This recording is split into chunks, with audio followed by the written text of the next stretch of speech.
Je me demande ce que fait Corinne. Tada! Salut Corinne. Je suis prête. Salut Denis, ça va? Bien et toi? Bah écoute, ça va, mais c'est la fin de la saison que j'ai eu vraiment beaucoup de plaisir à partager avec toi. Écoute, c'est partagé, mais on termine en beauté avec un best-of. Tout à fait. Et on commencera d'ailleurs avec... Les arts majeurs. Les arts majeurs, l'écriture, la musique et la gravure. Et puis je pense que tu m'as préparé oui. Mon matériel. Prends ta bombe. Tu vas m'apprendre. Voici un mur blanc. On attaque. Je pense que mon moteur principal et ce qui me nourrit le plus, c'est la recherche perpétuelle d'être aimé et la recherche perpétuelle d'aimer. Quand on est petit, on nous fait beaucoup croire qu'une histoire d'amour réussie, c'est une histoire d'amour qui dure. Et aujourd'hui, j'ai compris que l'âme sœur peut être une âme sœur d'1 an, comme de 3 ans, comme de 5 minutes. Et donc, je recherche davantage d'aimer et d'être aimé par des gens véritablement. Et quand ça s'arrête, être OK avec ça et se dire l'important, c'est ce qu'on a vécu. Et puis, j'emporte ça. Et ne le gâchons pas en se mentant, en se trahissant. Juste, c'est la phrase que j'ai dit dans une chronique, mais c'est être libre et rester. Et c'est ça que je trouve sublime dans l'amour, c'est être libre et rester. Et un jour, quand t'as plus envie d'être là, bah pars. Et puis, c'est pas grave. Keep your head up and survive. The only thing I know is getting beat up by life. I'll leave until tomorrow, standing up, I wanna try. Facing all my fears, so I won't go to sleep tonight. I wonder, will I ever find the only answer? Try to break the mold, it's starting over. Seeing my best life is coming closer. I'm a yelling stone, I wonder, will I ever find. Alors, nous avons créé Yellowstone il y a maintenant presque 1 an. C'est un band électro-pop, rock, funk qui reprend vraiment pas mal de styles qu'on essaie de mélanger ensemble. Et donc voilà, on a maintenant un EP qu'on est prêt à délivrer au monde. Déjà, avec cette vague crowd rock, Kraftwerk faisait de la musique qu'avec des instruments électroniques. Et donc c'était début des années 70. Et puis tout ça a évolué. Et puis il y a plein de genres musicaux qui ont émergé. Depeche Mode dans les années 80, qui faisait que de la musique électronique. La house music. Ici en Belgique, on a la New Beat. Au milieu des années 80 qui a été créé en Belgique. Voilà, tu nous replonges loin derrière. Oui, voilà, c'est ça On a un groupe phare aussi, Front de 4-2 en Belgique, qui faisait que de la musique électronique, qui a une notoriété au niveau mondial, toujours à l'heure actuelle. Et puis après, tous les genres musicaux de la musique électronique, la trance goa, la psytrance, le hardcore. Donc il y a plein de genres musicaux qui ont suivi et qui sont purement de la musique électronique. Alors si on doit donner une définition relativement simple, je dirais que la gravure, c'est l'ensemble des techniques qui utilisent l'incision ou le creusement pour produire un visuel sur un support. Il y a 2 grands procédés qui prédominent la gravure, c'est le travail en relief et le travail en creux. Et au fond, ces 2 procédés qui sont presque l'inverse au niveau du rendu. Le travail en relief qui, chronologiquement, a commencé en premier lieu, c'est un travail qui consiste principalement sur un support en bois, qui consiste à creuser pour faire ressortir le motif qui va être imprimé. Quelque part, c'est proche de la sculpture parce qu'il y a tout un travail sur la matière, de retrait, etc. Mais la finalité sera radicalement différente. Par contre, le travail en creux, c'est un travail où là, l'artiste va faire des traits, va faire des sillons, où l'encre va aller s'insérer, et donc on a un travail extrêmement précis. Clairement, dans ton travail, tu te nourris d'images, de cartes postales, comme tu le disais. Il y a de fortes images présentes dans certaines de tes gravures. Parfois, c'est des images comme ça qui sortent. C'est un agencement de plusieurs symboles qui crée un paysage. Je peux reprendre un logo comme des garçons, une antiquité, un crâne qui est présent dans un tableau de Picasso, dans Guernica. Mélanger ça avec un code QR et tout cet agencement qui se crée donne une lecture qui m'intéresse. Voilà.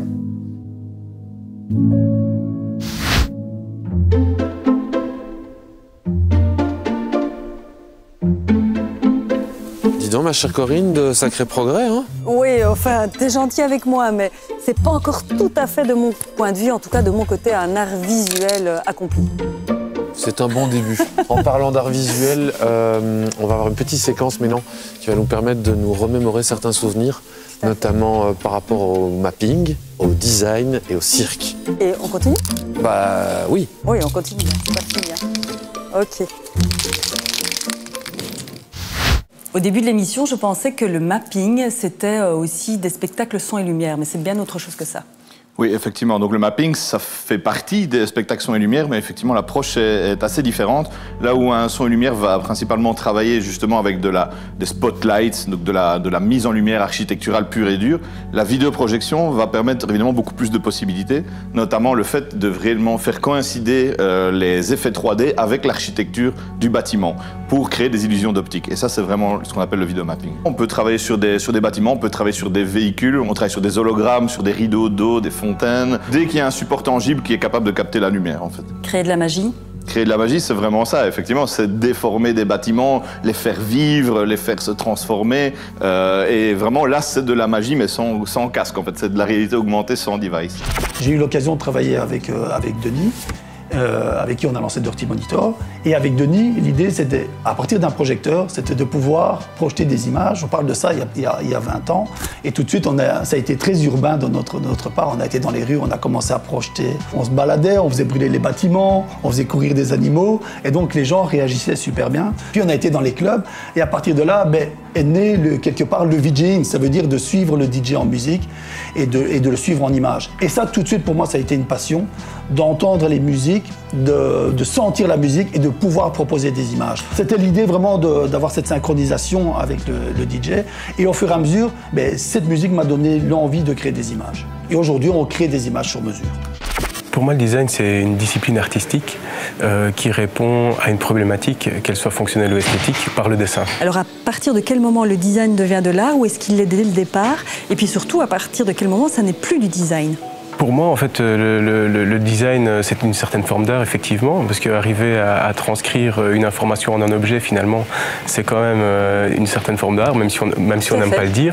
Par contre, pour nous, la discipline de design s'arrête à partir du moment où l'objet ne répond plus à sa fonction, finalement. C'est important de pouvoir proposer quelque chose qui est agréable à l'œil aussi.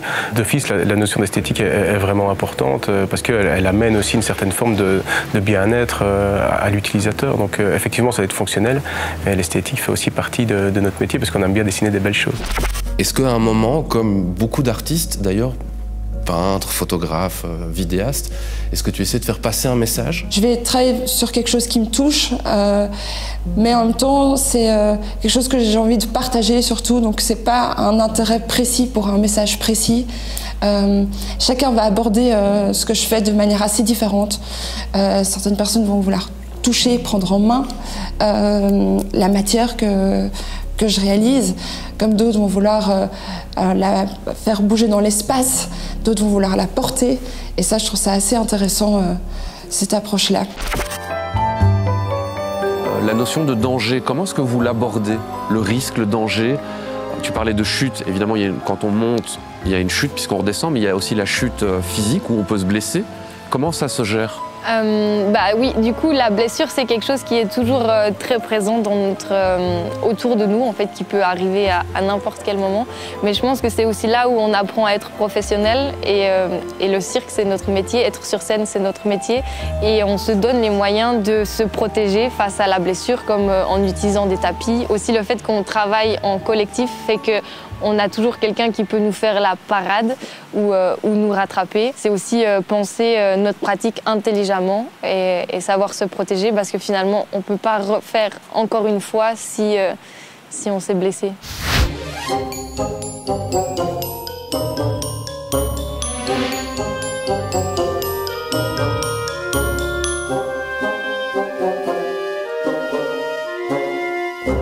Pour notre plus grand plaisir, Décodeur, Denis, cette saison, ça a été également la visite des arts gustatifs.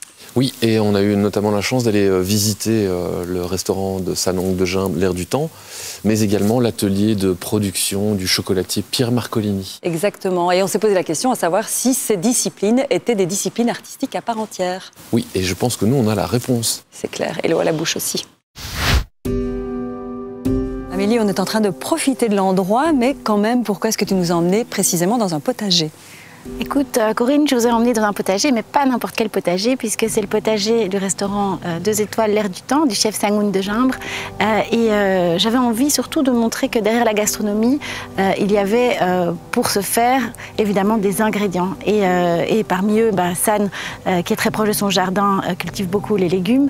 Mais derrière tous les plats qu'on pourra goûter, il faut se rendre compte qu'il y a des producteurs, des artisans qui donnent tout leur cœur et toute leur conscience à essayer de faire les choses le mieux possible pour que cet art puisse continuer à exister. Il me semble que la gastronomie peut s'envisager comme une discipline artistique à partir du moment où le plat, où la création culinaire reflète la singularité du chef et son expression réellement personnelle. Si je devais définir mon métier, c'est plus un métier de don de soi. Et en même temps, le don de soi te remplit toi-même. Toutes les actions qu'on fait au quotidien me remplissent d'une joie très personnelle. Et le fait qu'on puisse le communiquer avec d'autres personnes, c'est quelque chose qui est très jouissif, quelque part. Et en même temps, je veux faire des parallèles. C'est vrai que chaque geste que l'on pose est quand même libre d'interprétation par celui qui le consomme. Et c'est ça qui est intéressant, je trouve.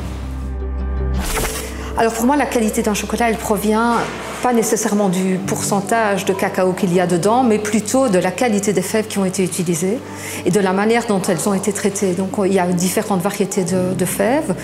C'est un peu comme les cépages dans le vin, si on veut faire une analogie. Certains sont plus nobles que d'autres. Donc il y a déjà cette qualité de fèves et ensuite la manière dont elles vont être traitées durant les premières heures après les cabossages. Donc le moment où les cabosses sont récoltées, les fèves sont traitées, elles sont séchées, elles sont fermentées, etc., etc.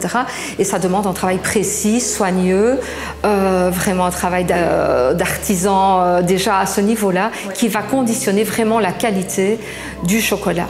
Ici, dans mon métier, ce que j'ai essayé de faire et ce que j'essaie de faire au quotidien, c'est de retravailler à partir de la base ce qui a été le chocolatier, les chocolatiers belges au début du XXe siècle, à partir d'une fève de cacao, de le torréfier, de le moudre, de façon effectivement à avoir un chocolat qui soit un chocolat d'auteur et pas forcément un chocolat plutôt générique. Alors la recherche dans mon quotidien, c'est essentiel. C'est me renouveler. Je crois que le chocolat, c'est de montrer qu'aujourd'hui, le chocolat, c'est pas quelque chose de statique. Aujourd'hui, on a accès au monde entier. Et le monde entier, c'est des nouvelles épices, c'est des nouvelles saveurs, c'est des nouveaux poivres. Et ça, c'est extraordinaire pour un créateur. Ma chère Corinne. Mon cher Denis, on est fiers de nous. En tout cas, moi, je suis fier de toi. Oh exactement. Alors, tu vas continuer à faire de la télé, mais moi aussi, je crois. Non, toi, tu vas te lancer dans une carrière d'artiste. Tu penses? Ouais, je pense aussi. Ouais, alors ça, c'est les côtés un peu drôles de cette émission, parce qu'on a passé des bons moments, des belles découvertes, mais on a aussi rigolé. Ouais, et puis on n'a pas toujours fait tout en une seule prise. Non, c'est clair, il y a eu des ratés, et on terminera avec ça. Et on vous dit à très bientôt. Et on vous remercie. Ciao. Ciao. Un clap. Interview première. De mon côté, je vais aller retrouver le décodeur du jour qui est... Arnaud. C'est vrai? Ouais. C'est Arnaud. Je pense. Alors justement, Chantal, il y a pas mal de fausses idées en fait sur le chocolat. Pardon? Véronique. Dans le décodeur, on va s'intéresser à une nouvelle discipline. Pardon. On va s'arrêter à En fait, en principe, je dois faire la sortie de chant. Ben, je vous en prie, sors. Mais qu'est-ce que tu fais encore là? À la prochaine alors. À la prochaine. Juste bien. Alors Jean-Marc, on va être fort étonné parce que Bon, je vais recommencer. Elle est bien celle-là, on la garde.